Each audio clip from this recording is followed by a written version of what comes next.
Y estamos de vuelta en secuencia inicial y vamos a tener una entrevista que, como decíamos al principio del programa, una entrevista que queríamos tener hace mucho, que es muy importante para nosotros y por suerte Hernán Casiari ya está escuchándonos del otro lado. Bienvenido, Hernán. Escritor, editor, creador de contenido. Digo, yo recién, de hecho, lo estaba consultando porque digo, se lo puede presentar de tantas maneras que hay personas que hay demasiadas cosas para decir, ¿no? ¿Vos cómo te presentás cuando te presentás?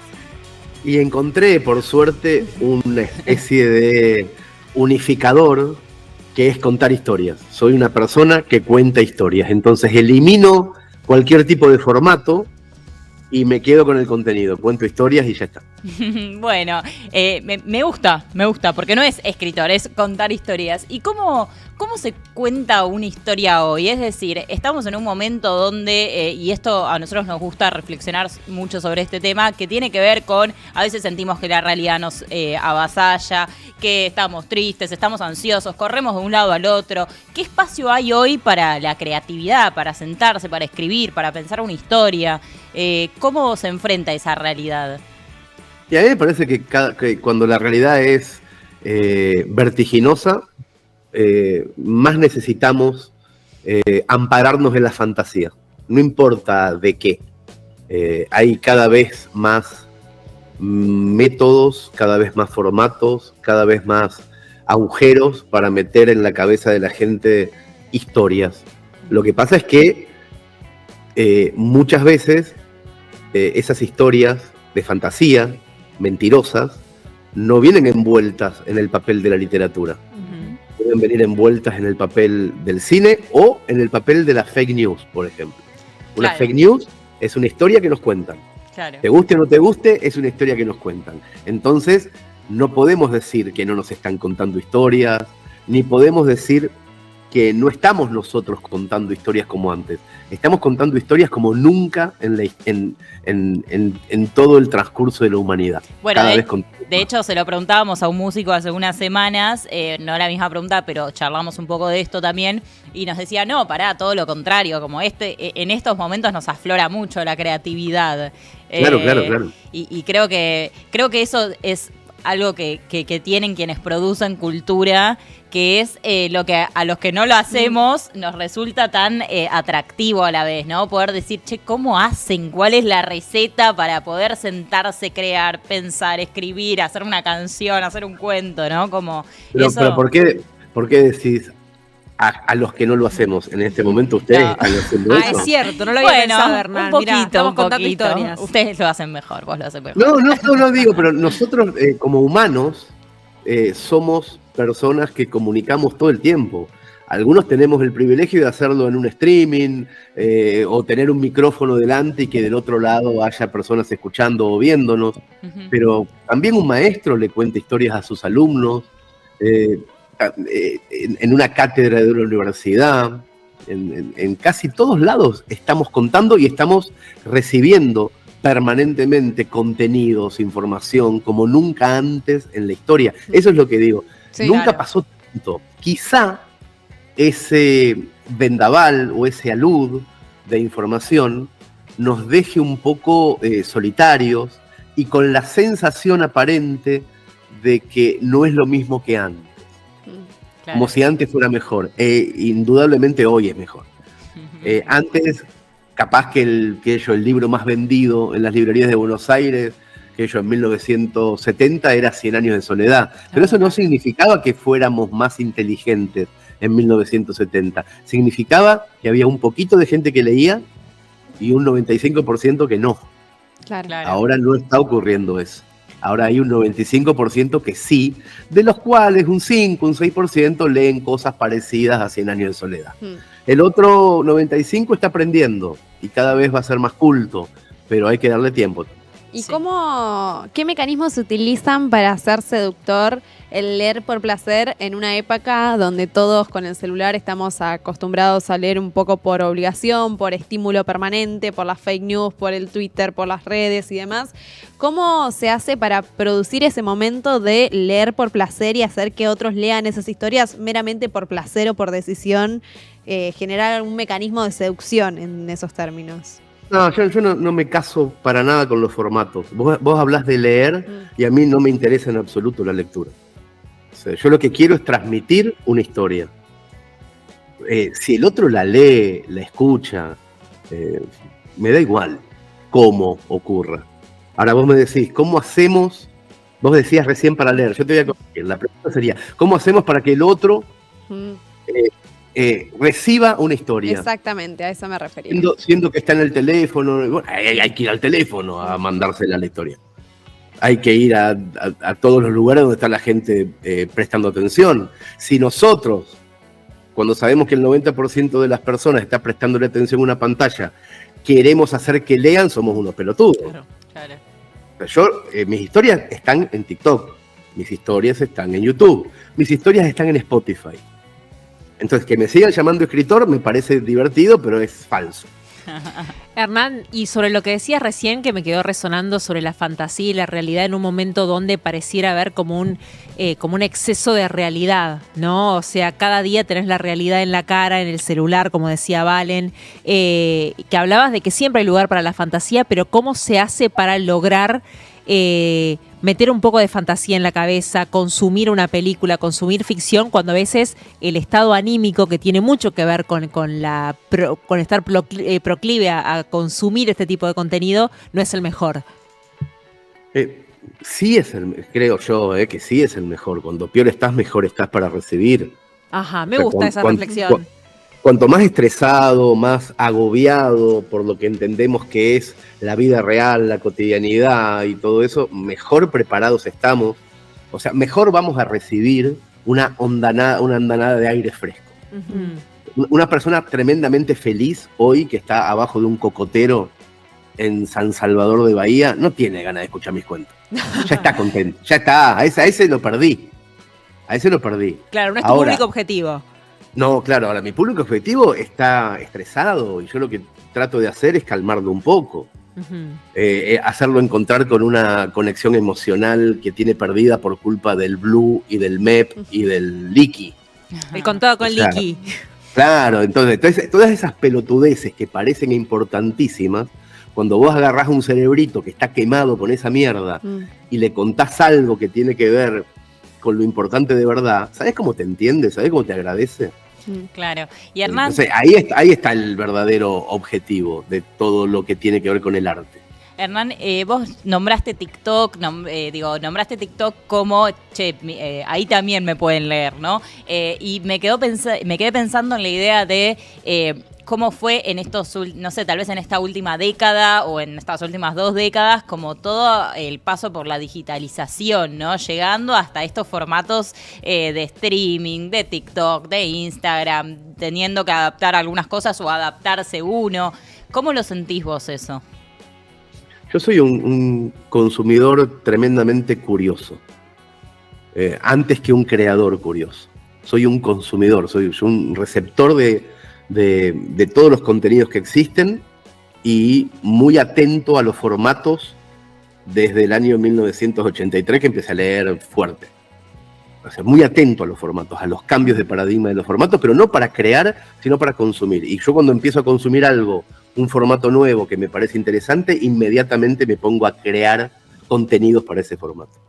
Entonces, nunca lo hago por estrategia. Nunca digo, voy a ir, no sé, díganme alguna red social muy nueva que yo desconozca. TikTok. No. Nosotros los dos somos grandes también, ¿eh? No sabemos, no somos tan jóvenes. Bueno, qué sé yo, por ejemplo, una de las que nunca entré y que no me interesó nunca es Snapchat. Snapchat, ¿no? Ahí va. Ahí está. Ahí nunca entré, nunca me interesé como consumidor. Si no me intereso como consumidor, aunque vengan 14 gerentes de marketing a decirme que yo tengo que escribir cuentos ahí, no voy a ir. Claro, no va. Porque claro. no me interesa como consumidor y nunca voy a entender las reglas de ese juego. Uh-huh. Yo a TikTok entré el día exacto que TikTok pasó de contenidos de 1 minuto a contenidos de 10 minutos. Uh-huh. Cuando TikTok tenía contenidos de 1 minuto, hace 3 años, yo era un observador pasivo, no tengo nada de 1 minuto que ofrecer. Ajá. Cuando TikTok abrió a 10 minutos, yo tengo cuentos de 7 y empecé a contar cuentos ahí. Uh-huh. Y tengo millones y millones de views en TikTok, sobre todo de gente sub 20 que jamás Mirá. Jamás Sí. accedería a lo mío en formato papel, Eso, ni de casualidad. eso me interesaba preguntarte. Recién vos hablabas de que en algún punto tu población objetivo es todos aquellos que hoy se sienten abrumados, que están viviendo esta realidad permanente que se vuelve un poco atomizante en algunos momentos. ¿Podrías de alguna forma describir cuál es ese tipo ideal de consumidor que vos tenés? Recién decías, bueno, me sorprende que hay pibes menores de 20 años que consuman mis cuentos, que los escuchen en TikTok y demás. ¿Cómo podrías definir ese consumidor de las creaciones que vos hacés, que vos difundís? ¿O es ya ese rango etario se amplía? ¿Cómo la ves hoy?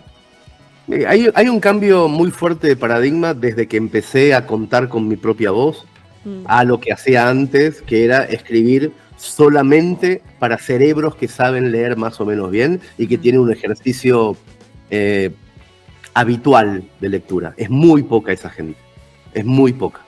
La gente que tiene un ejercicio habitual de lectura, es decir, que comprende su cerebro qué cosa es un punto y coma, por qué una cursiva es una ironía. O sea, hay un montón de datos muy objetivos que son tremendamente elitistas, que son para unos pocos. En cambio, escuchar no es para unos pocos. Escuchar es el 100% de la gente que entiende tu idioma. Claro. Y si vos le contás con determinados matices una historia bien interpretada o bien leída, se te decuplica la cantidad de gente que llega a vos y ahí se pierde todo target. Puede ser una abuela, un chico de 7 años, una pareja recién separada. O sea, el público mío es tremendamente variopinto, pero no por mí, sino porque dejé de escribir y empecé a hablar. Hernán, y vos tenés obviamente un público variopinto, como decís, variopinto en edades también, un público hispanoparlante muy grande, tenés un público muy grande en España, donde viviste un montonazo de años y demás, pero hoy por hoy, por ejemplo, siendo vos un hacedor de cultura y un contador de historias, ¿no? Siendo parte del mundo cultural, ¿cómo describís el estado de la cultura hoy? Uno a veces ve que con los cambios en las democracias, los cambios de gobierno, los cambios de dirección, la gente también cambia. La cultura también cambia. ¿Qué es lo que estás viendo vos en ese sentido? Estoy viendo lo que suele ocurrir cuando las derechas populares asedian desde los gobiernos. La cultura empieza a mejorar, indudablemente. O sea, las culturas más chatas y más planas son las que tienen estados apacibles que no generan más que bienestar. Uh-huh. En esos mundos, la cultura baja su calidad inmediatamente. Por ejemplo, en Suiza hay muchos bancos, pero hay pocos poemas, muy pocos poemas. O sea, no hay gente en Suiza que necesite arte. Que necesite un poema que lo saque de la tristeza. Exactamente. Uh-huh. Tampoco hay poetas hambrientos en Suiza. Que le canten a su amargura, a su dolor, o que revolucionen otras cabezas. O sea, le chupa un huevo al suizo el arte. ¿Sí? En cambio, en nuestros países, cada vez que hay cimbronazos muy fuertes, y eso lo podemos, no es una opinión mía, es dato puro. Uh-huh. O sea, en la dictadura, en el final de la dictadura, la música que creció en la Argentina fue alucinante después de ese vendaval de oscuridad y de mierda. Sí, era un idioma a través del cual expresar el malestar contenido y esa bomba de estruendo contenida. Sí, de hecho hay algunas canciones que se volvieron himno. No, el arte en general se mueve mucho mejor en la mierda estructural. Sí. Se mueve mucho mejor. Eso no significa que nos tengamos que poner contentos cuando aparece Milei. No, claro. Que dentro de esa catástrofe el arte va a prevalecer. Y Hernán, hace un ratito hablabas, usaste el concepto elitismo, ¿no? Y estaba pensando, creo que había leído en una de las últimas entrevistas que te hicieron en Infobae un poco del desarrollo de tu idea sobre la creación de una universidad. ¿Esto es así? ¿De qué se trata? ¿Cuáles son tus objetivos? ¿Tienen que ver con esto de la educación también para todos en un sentido más contraelitista, si se quiere? No va por ese lado. Okay. Nosotros entendemos desde hace 15, 20 años casi que estamos haciendo revistas de cultura, y ahora estamos haciendo producciones audiovisuales, cine y tele, guiones, libros, obras de teatro. Estamos entendiendo en los últimos años, muy lamentablemente, que para ser de enorme calidad tenemos que usar casi siempre a las mismas 30, 35 personas. Ok. Salimos a buscar todo el tiempo talentos nuevos a la puerta de las universidades, a la gente que se recibe de periodista, de letras, de cine, de guión, y son todos unos pánfilos. No por culpa de ellos, no por culpa de ellos, sino por culpa de un sistema educativo que sigue siendo del siglo XX y que sigue individualizando al artista. El artista es un individuo, el escritor es un escritor. Por eso yo quiero cambiar ese paradigma, incluso hasta en las entrevistas. Yo no soy un escritor, soy una persona que trabaja en equipo con un grupo de gente muy nutrida. Ujú. En tanto las universidades no empiecen, las humanísticas quiero decir, Sí. no empiecen a entender los nuevos paradigmas de rentabilidad que tiene la cultura, van a seguir escupiendo hippies que no saben qué hacer. Claro. Y va a seguir pasando siempre, y siempre va a venir un estúpido de la UADE o de los que estudian administración de empresa y le va a chupar la sangre al creativo. Ujú. Si las universidades humanísticas no empiezan a despertar al pánfilo. Claro, claro. La Universidad Orsay es una universidad que va a enseñar no solamente a escribir el poema mejor, sino a venderlo mejor. Sobre todo a venderlo antes de escribirlo, a seducir al que te va a comprar el poema, a seducir al tipo que te tiene que dar la guita para que estés tranquilo escribiendo el poema. Ujú. Sí, a nivel Bueno. bien práctico, digamos. Sí, por el amor de Dios, porque Para si no, dedicarse al arte necesitas practicidad también. necesitas sobre todo que no venga el que estudió administración de empresas y te cague. Claro, Tal cual. claro. Eso Vamos a necesita. hacer, sí, O sea, vamos a hacer un comercio. no queremos, Sí. no queremos que el dueño del medio sea un tipo que no entienda nada de radio. Ujú. ¿Se entiende? Sí, Queremos sí, que sí. el dueño del medio entienda de radio Sí. y que haya estudiado con nosotros, no con los otros. Sí. Claro. Recién te escuchaba en esto que mencionabas de decir, bueno, yo no soy un escritor, yo trabajo con un grupo de personas. Lo valioso que es en esos procesos creativos trabajar en grupo, ¿no? Pienso en eso colectivo, en estar también con gente que quizás no piensa como uno y te va a decir, che, mira, no me gusta lo que estás haciendo, o lo podrías hacer así, vos creés que eso es algo que se debería instalar más, ¿no? Digo, hoy... Es fundamental. Y además dijiste una cosa que además es, que ya es entrando en detalle, en más profundidad, no es solamente que hay que trabajar en equipo, no hay que trabajar en equipos tremendamente afines ideológicamente a vos, porque terminás en un gueto en donde de verdad no entendés un carajo de nada después. Claro. Hay que estar debatiendo todo el tiempo con gente muy inteligente que piense distinto. No con... Estamos haciendo algo muy mal, todos, la derecha y la izquierda, que siempre señalamos del otro lado al más estúpido. Y Sí, retuiteamos, irónicamente, al más estúpido del otro lado. Sí, no al más inteligente del otro lado. O sea, hay un goce en marcar al más ridículo. Claro, exactamente. Entonces, ahí no vamos a llegar nunca a nada. Si nos nutrimos de grupos endogámicos que se burlan del más estúpido del otro lado y no leen el newsletter del más inteligente del otro lado, Ujú. y no vamos a llegar nunca a ninguna parte. Claro. De hecho, en ese sentido estaba pensando, ay, pues ya tal vez me voy a ir a la mierda. Decilo, Dale, decilo, dale. ya está, estamos con No, Hernán, pero ¿qué va a hace decir?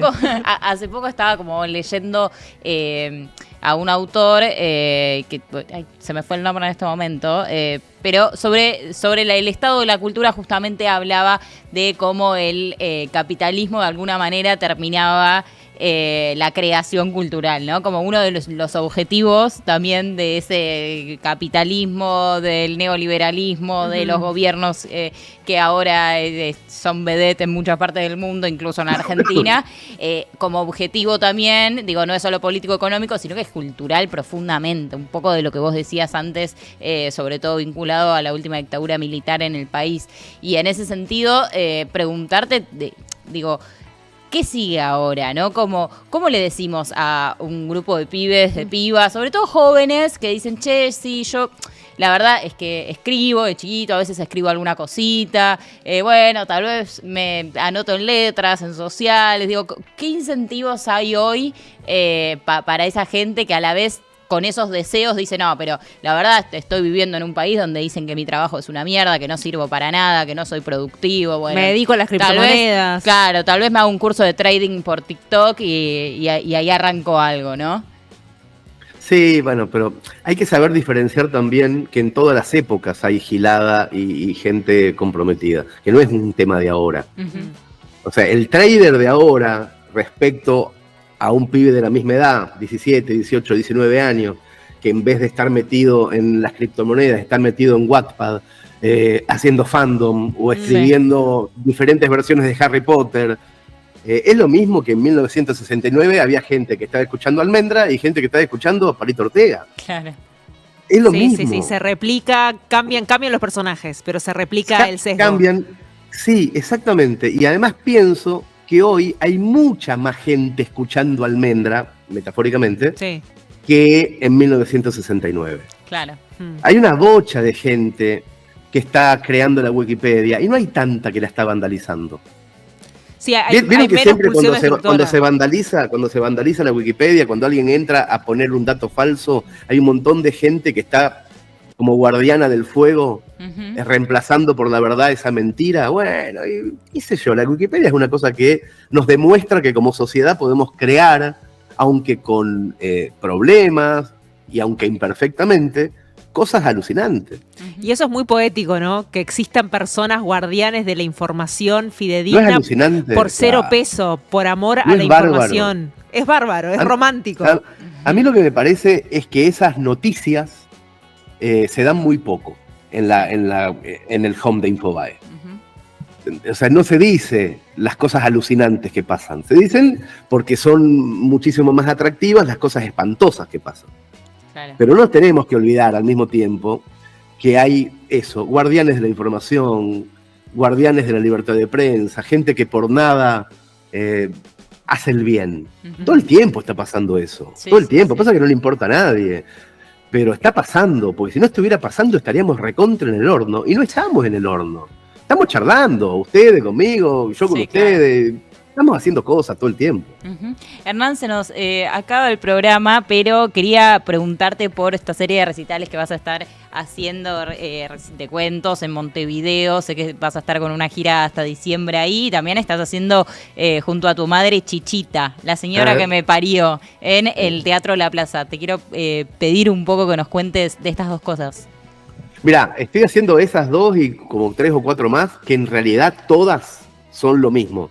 Ok. Subirme a un escenario y contarle cuentos a un auditorio porque tengo muchas ganas de hacerlo. A veces lo hago con mi vieja, los jueves en el Paseo de la Plaza. A veces lo hago solo, los miércoles en el Paseo de la Plaza. A veces con cantantes, con Fabi Cantilo, con Zambayoni, con Cucuza Castielo. A veces con dibujantes, con Gustavo Sala, con Horacio Altuna, que me dibujan mientras yo cuento. Ahora me estoy yendo a Uruguay todos los primeros domingos de cada mes, empezando el 1 de septiembre, el 6 de octubre, el 3 de noviembre y el 6 de diciembre, porque voy a festejar que el último domingo de diciembre del 2015 tuve un infarto en Uruguay y me salvó la vida la salud pública uruguaya. Entonces mi manera de agradecer es hacer un ciclo de 4 recitales diferentes de cuentos, uno de ellos con el coro de jóvenes nacionales del Uruguay en el Sodre, otro con un músico, hacer cosas, qué sé yo, hago cosas todo el tiempo. Estar en movimiento. Me divierte mucho leer cuentos arriba de un escenario, me divierte mucho, entonces busco fórmulas para hacerlo en diferentes maneras. Hernán, fue un placer, esperamos poder volver a hablar con vos en cualquier momento, nosotras te seguimos, te leemos, así que... Somos tus fans. Cuando ustedes quieran, Gracias por este ratito con nosotros. Nos vemos. Nos vemos. Adiós. Saludos, hasta Chau, luego. chau.